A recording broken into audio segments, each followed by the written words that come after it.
Buenas tardes, en nombre de Capilla Calvario, Higher Ground, Ministerio en Español, Riverside de California, le doy la bienvenida a cada uno de ustedes a este estudio de esta tarde. Con el estudio de este día concluimos el segundo libro de Reyes con el capítulo 25. Y el tema es la caída de Jerusalén y la cautividad de Judá. Jerusalén es conquistada. Abra su Biblia entonces para que me siga en este estudio a través del capítulo 25 del segundo libro de Reyes. Nos dice la palabra de Dios en los primeros 3 versículos: Jerusalén bajo sitio. Dice: aconteció a los 9 años de su reinado, en el mes 10, a los 10 días del mes, que Nabucodonosor, rey de Babilonia, vino con todo su ejército contra Jerusalén, y la sitió y levantó torres contra ella alrededor, y estuvo la ciudad sitiada hasta el año 11 del rey Sedequías. A los 9 días del cuarto mes prevaleció el hambre en la ciudad hasta que no hubo pan para el pueblo en la tierra. Si vemos nosotros pues aquí el sitio, dice que levantó torres contra ella alrededor. Nabucodonosor usó un método común de ataque en aquellos días contra la ciudad amurallada. La sitió y levantó torres. Un sitio tenía la intención de rodear una ciudad e impedir todo negocio e intercambio, al dificultar la entrada y la salida, y eventualmente matar de hambre a la población hasta que se rindiera. Los babilonios inicialmente dependían de un estricto control y usaron torres de vigilancia en vez de obras de sitio. Así permitieron irse a los que lo deseaban, al grado que el rey Sedequías tenía temor que los judíos que salían se unieran a los babilonios y actuaran en contra de él.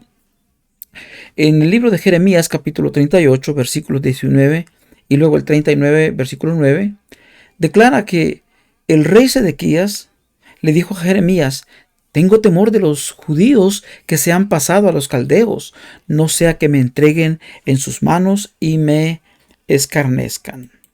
Ese era el temor del rey.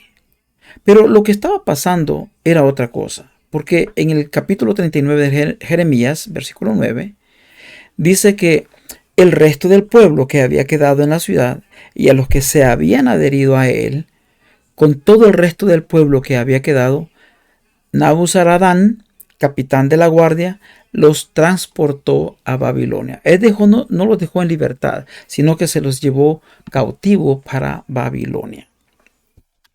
Cuando menciona a los 9 años de su reinado, estamos hablando allí lo que dice Jeremías 39:1, en el 9º año del reinado de Sedequías, rey de Judá.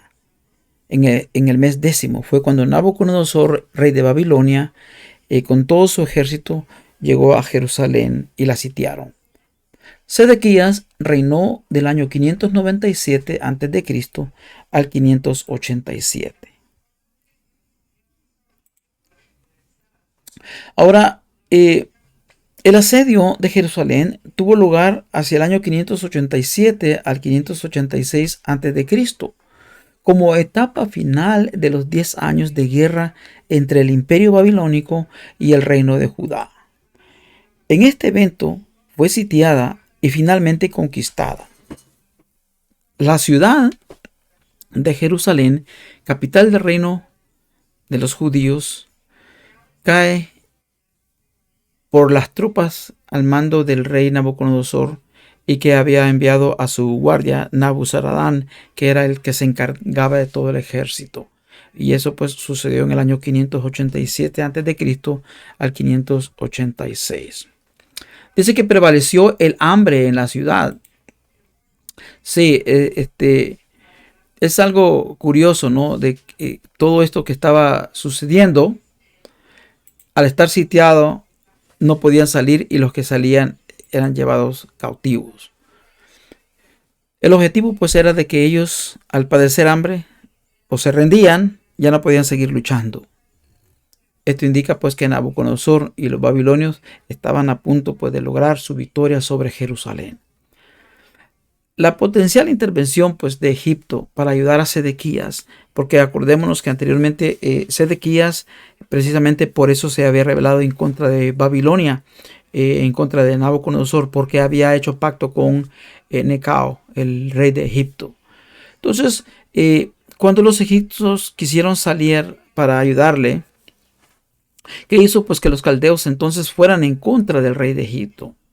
Jeremías 37, versículo 5 y el 11 dice que cuando el ejército de Faraón había salido de Egipto y llegó noticia a ellos, a oídos de los caldeos que tenían sitiada Jerusalén, se retiraron de Jerusalén. Los caldeos fueron entonces en contra, ¿verdad? Fueron para ir a buscar a los de Egipto. Y dice el versículo 11, y aconteció que cuando el ejército de los caldeos se retiró de Jerusalén a causa del ejército de Faraón. Sí, porque fueron a pelear entonces con los de Faraón. Ahora en los versículos 4 al 7 encontramos nosotros como ahí nos dice que Sedequías pues es capturado. Porque ellos estaban buscando de todas maneras la forma de escapar del sitio que había puesto pues Nabucodonosor sobre Jerusalén. Abierta pues ya una brecha en el muro de la ciudad, en este punto desesperado para Judá en el sitio de Jerusalén, Sedequías hizo un último intento por escapar de la sujeción del sitio total que estaba por tener éxito. Sí, porque pues estaban los babilonios de todas maneras yéndose hacia buscar hacia el sur para ir a pelear contra el rey de Egipto. Planearon abrir pues secretamente una brecha a través de los muros que estaban ahí en la ciudad, ¿no? Trataron ellos de escapar. Quisieron pasarse las líneas de sitio de los babilonios usando esa táctica de distracción, pero fueron descubiertos. ¿Y qué es lo que pasó? Bueno, que el ejército de los caldeos siguió al rey y lo apresó en las llanuras de Jericó. Nos menciona el relato bíblico de los versículos 4 al 7. Esta era una distancia considerable desde Jerusalén, es decir, ya habían huido un buen tramo. De alguna forma estaban teniendo éxito, pero se dieron cuenta los babilonios y fueron tras ellos y los alcanzaron en Jericó. Sedequías probablemente pensó que esta estrategia había sido exitosa y que había escapado al juicio que los profetas como Jeremías le habían prometido, porque el juicio ya había sido dado por Jehová. La profecía, Jeremías ya lo había mencionado, que él iba a caer en manos de los babilonios. Y él pensó pues que con esta victoria que ya había escapado y que iba llegando ya a Jericó, él había tenido éxito y para él haber dicho a lo mejor, bueno, la profecía no tuvo sentido. Sin embargo, nosotros vemos que la palabra de Dios demostró ser verdadera cuando fue capturado, dice ahí, en las llanuras de Jericó. Parece algo irónico esto. Y es bastante irónico lo que acontece en esto por la razón de que aquí es el mismo lugar donde Israel tocó por primera vez la tierra prometida. Es decir, por los lugares de Jericó. Si nos acordamos, cuando habían salido de Egipto y luego pasaron por el desierto, el primer lugar donde se enfrentan es en Jericó. Ahí vemos pues que cuando entran a la tierra prometida fue por Jericó. Ahora vemos que el último de los reyes davídicos, es decir, Sedequías, fue capturado y su monarquía ahí fue prácticamente destruida porque él, siendo capturado él, llega a ser pues entonces ya un rey bajo el dominio de los caldeos, de los babilonios. Aquí donde Israel experimentó su primera victoria, cuando los muros de Jericó cayeron ante el desarmado ejército que confió en Dios en aquella ocasión, ahora fue el escenario de la última derrota. Se cerraba este ciclo con el agarrar cautivo entonces al último rey de Judá. Los babilonios no eran conocidos por ser crueles como los asirios. Estos asirios que habían conquistado el reino de Israel unos 150 años antes. Pero aún así, estos babilonios también eran expertos en crueldad por derecho propio. nosotros podemos encontrar ahora pues un relato cuando estos quisieron escapar y todos los que iban junto con el rey los atraparon. ¿Y qué fue lo que aconteció allí? Bueno, el relato bíblico dice que degollaron a los hijos de Sedequías en presencia suya y a Sedequías le sacaron los ojos. Ellos se aseguraron de que la última imagen del rey Sedequías fuera el asesinato de sus propios hijos y que luego pasaría el resto de su vida en oscuridad. Esto cumplió la misteriosa promesa de Dios hecho a través de Ezequiel. Ezequiel había profetizado sobre Sedequías poco antes de la caída de Jerusalén. Encontramos nosotros en Ezequiel capítulo 12, versículo 13, esta profecía que dice: mas yo extenderé mi red sobre él, y caerá preso en mi trampa, y haré llevarlo a Babilonia, a tierra de caldeos. Y luego dice, y esto es lo sorprendente, ¿no? Y todo es sorprendente, pero luego aquí es lo curioso de esto, esta misteriosa expresión que dice, pero no la verá. Es decir, no iba a ver a Babilonia. No que no lo iban a llevar, sino que no la iba a ver. Con esto le estaban diciendo, pues que los ojos se lo iban a sacar. Y pues finalmente allá iba a morir. Sí, ya no vio a Babilonia porque llegó ciego. En el libro que escribió el historiador Flavio Josefo, Antigüedades de los Judíos, en el libro 10, sección 8, parte 8, dice que Nabucodonosor mantuvo a Sedequías en prisión hasta que murió, y luego lo enterró magníficamente. Pero no solamente Flavio Josefo, sino que también Jeremías. Esto concuerda con lo que escribió el profeta Jeremías, capítulo 34, versículo 5. Dice, en paz morirás, y así como quemaron especies por tus padres, los reyes primeros que fueron antes de ti, los quemarán por ti, y te endecharán diciendo, ay Señor, porque yo he hablado la palabra, dice Jehová. En otras palabras, y como dice Flavio Josefo, ¿no? Pues que aunque estuvo en prisión, pero murió y fue enterrado magníficamente. Es decir, como el entierro dignamente como el rey que había sido de Judá. Los versículos 8 al 10 hablan ahora acerca de la destrucción de Jerusalén, porque nos dice ahí que en el mes quinto, a los 7 días,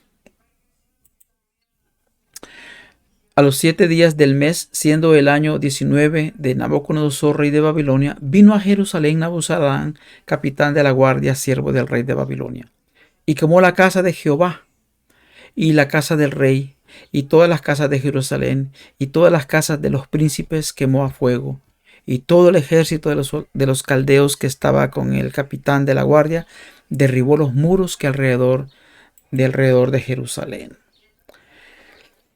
Para los que les gusta observar las fechas, este relato de estos versículos le da la pista para que puedan comprobar la fecha de la destrucción del templo de Salomón. Si fue en el mes 19 del reinado, más bien si fue en el 19 año del reinado de Nabucodonosor, y había comenzado su reinado en el año 605 a.C., esto nos lleva a un cálculo hasta el 586 como la fecha de la destrucción del templo y fin del asedio de los babilonios a Jerusalén. Sigamos con el relato. Dice, menciona el texto ahí que quemó la casa de Jehová. El gran templo de Salomón ahora había sido ya quemado, destruido. Todo ese orgullo que tenía Israel acerca de lo que era el templo concluía con esto.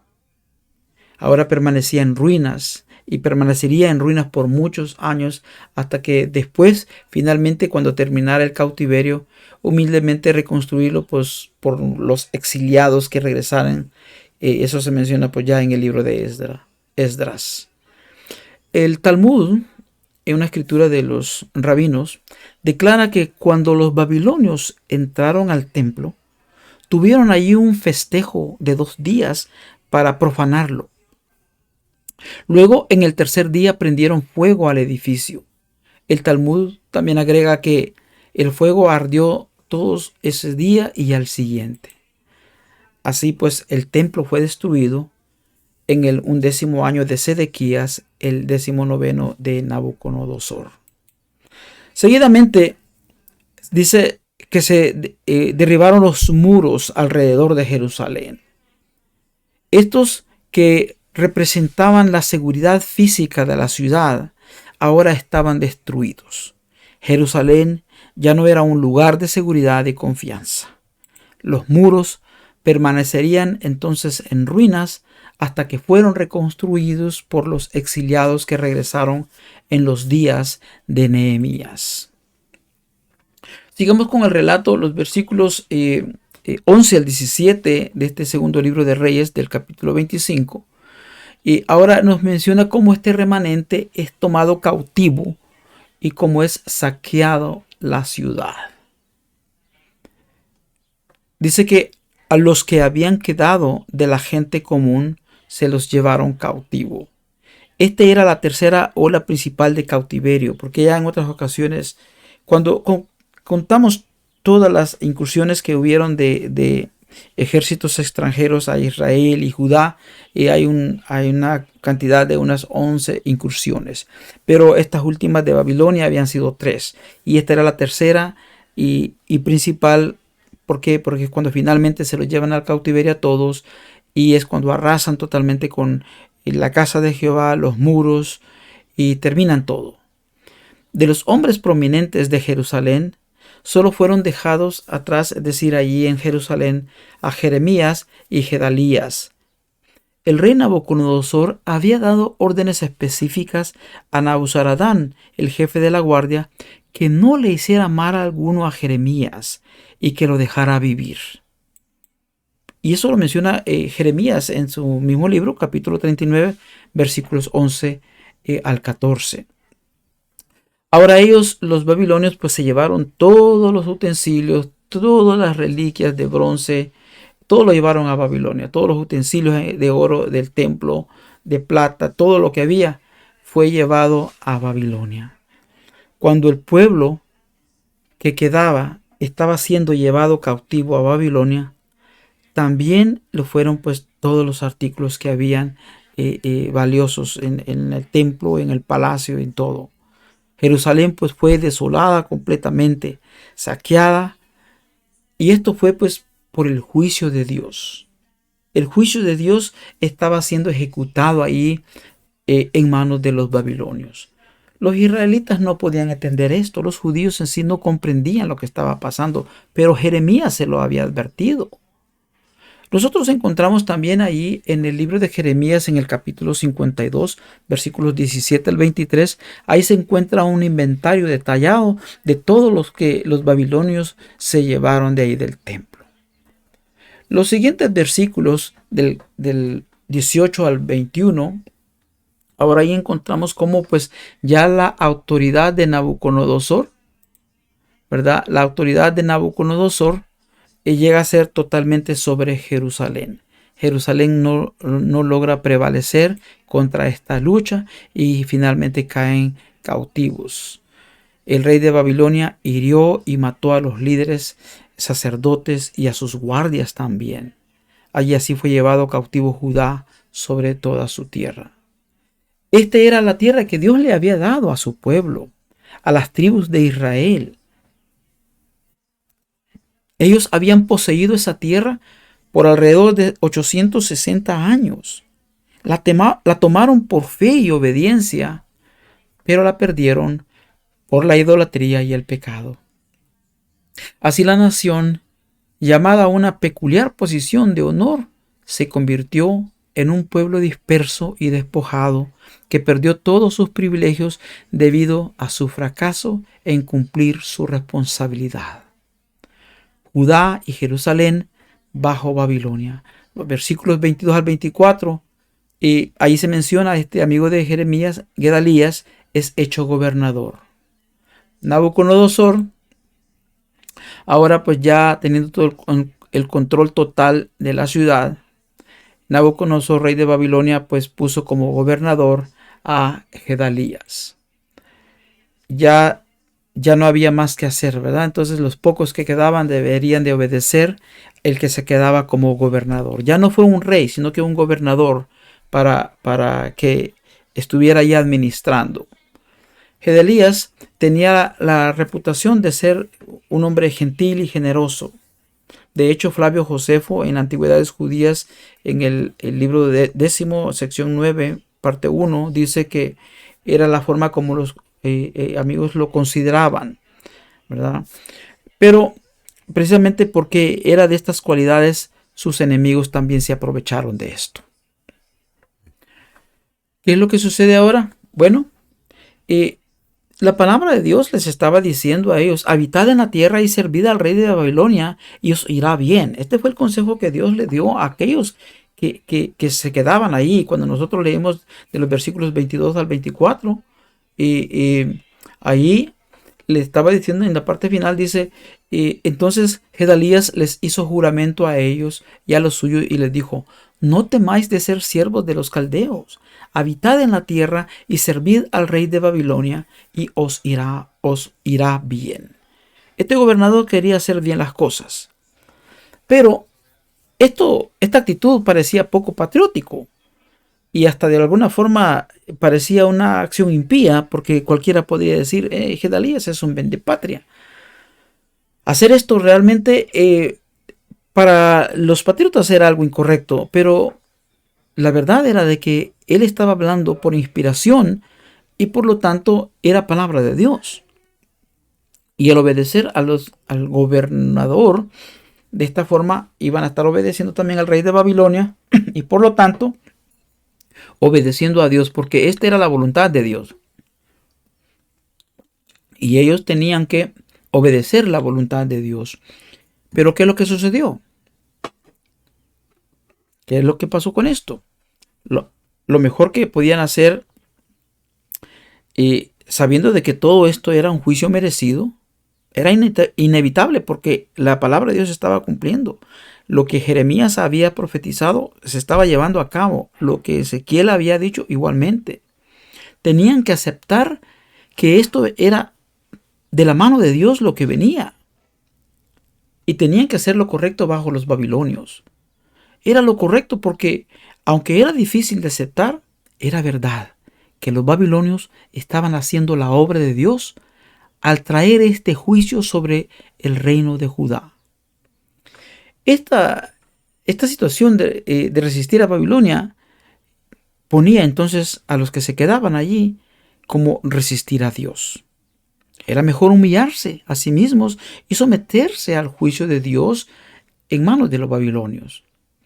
Esto es cuando lo que Dios hace no tiene sentido para nosotros, ¿verdad? Es fácil para algunos entenderlo, pero para otros puede ser bastante difícil. Esta era la pregunta que molestaba tanto al profeta Habacuc. Usted puede leerlo en el libro de Habacuc, cómo Habacuc hacía esta pregunta a Dios. A pesar de que Judá era perverso, sí, y merecía juicio. Pero la pregunta de Habacuc estaba: ¿cómo pudo Dios utilizar a un reino aún más perverso como Babilonia para traer juicio?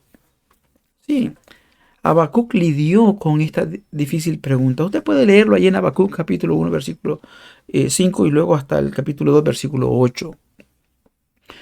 ¿Qué sucede? ¿Realmente estos que se quedaron fueron fieles? ¿Obedecieron a Dios? ¿Se mantuvieron bajo la gobernación de Gedalías y así de esa forma honorar no solamente la gobernación de Gedalías, sino también honrar digamos en este caso, al rey de Babilonia? Bueno, ¿qué fue lo que sucedió? Que hirieron a Gedalías y a sus guardias y finalmente murió. Como Gedalías guió a los que quedaban de Judá a que se sometieran, a los que se quedaron no les gustó mucho esa idea. Por eso fue asesinado como traidor por el movimiento patriota de resistencia contra los babilonios. Y dice la palabra de Dios: Y levantándose pues todo el pueblo, se fueron hacia Egipto. Han de haber dicho, mejor libres en tierra extranjera que esclavos en nuestra propia tierra. Aunque no iban a ser esclavos porque de alguna forma estaban libres, sencillamente tenían que mantener la obediencia a Gadalías, que era el gobernador que quedaba bajo la dirección del rey de Babilonia. Pero ellos no quisieron hacerlo así. De este caso de irse a Egipto, para ellos era mejor hacerlo que someterse al juicio de Dios traído por los babilonios. Sobre esto hay un papiro que se llama el papiro de Elefantina, encontrado en Egipto, y habla de este relato de cómo estos judíos o esta comunidad judía fueron a establecerse en los territorios de Egipto. Los versículos 27 al 30, la situación de Joaquín en Babilonia. Si nos acordamos, Joaquín, el rey que solamente gobernó unos 3 meses, estaba en cautividad en Babilonia. Joaquín, el penúltimo rey que gobernó pues unos cuantos meses nada más, que fue llevado en cautividad a Babilonia, al parecer pues fue considerado por los judíos como que si él era el último, porque Sedequías había sido puesto por el rey de Babilonia. Pero históricamente Sedequías llega a ser el último rey de la dinastía davídica. Las palabras finales del segundo libro de Reyes describen pequeños actos de bondad y bendiciones dadas en las peores circunstancias, porque dice allí que libertó a Joaquín, rey de Judá. Esto lo hace el rey de Babilonia, sacándolo de la cárcel, y le habló con benevolencia y puso su trono más alto que los tronos de los reyes que estaban en Babilonia. Ya que estaban allá ellos, ahora estaban, dándole honores al rey que estaba allí de Judá en cautiverio. Esto solamente fue un acto de bondad de parte del rey de Babilonia, ¿verdad? Porque posiblemente ya estaba viejito, enfermo de estar en cautividad y estaba ya pronto a morir. Por eso es que pues, nos indica allí que todos los últimos días de su vida, ¿no? Los últimos tiempos que vivió. Como acto de bondad, pues Judá, el rey de Babilonia, le estaba dándole estos honores al rey de Judá, pero no le estaba dando la libertad. Igualmente, pues Judá aún seguía despoblada, el lugar pues seguía bajo el control de los babilonios, el pueblo de Dios aún seguía en el exilio y el rey de Judá seguía prisionero en Babilonia. Y con esto concluye el estudio de esta noche con este relato del último capítulo del segundo libro de Reyes. Y te invito a participar de estos estudios. Si es primera vez que tú miras este video, te sugiero que te suscribas y que puedas activar tu campana de notificación para que recibas cuando nosotros estamos subiendo estos videos, estos estudios. También te invito a que seas parte de este ministerio, ¿verdad? Y que compartas estos estudios con tus amigos, con tus conocidos. Sé parte pues también de llevar la sana doctrina a otras personas. Son contenidos históricos, son exclusivamente bíblicos. Si tienes preguntas al respecto, puedes hacerla ya sea en línea en el canal o puedes escribirme un correo electrónico al correo que está puesto en pantalla y yo gustosamente voy a responder. Esto es lo que concluimos el estudio de esta noche. Pues que Dios te bendiga y que el Señor pues te siga prosperando en todos los aspectos, tanto material como espiritual, pero en especial en lo espiritual. Que Dios te bendiga.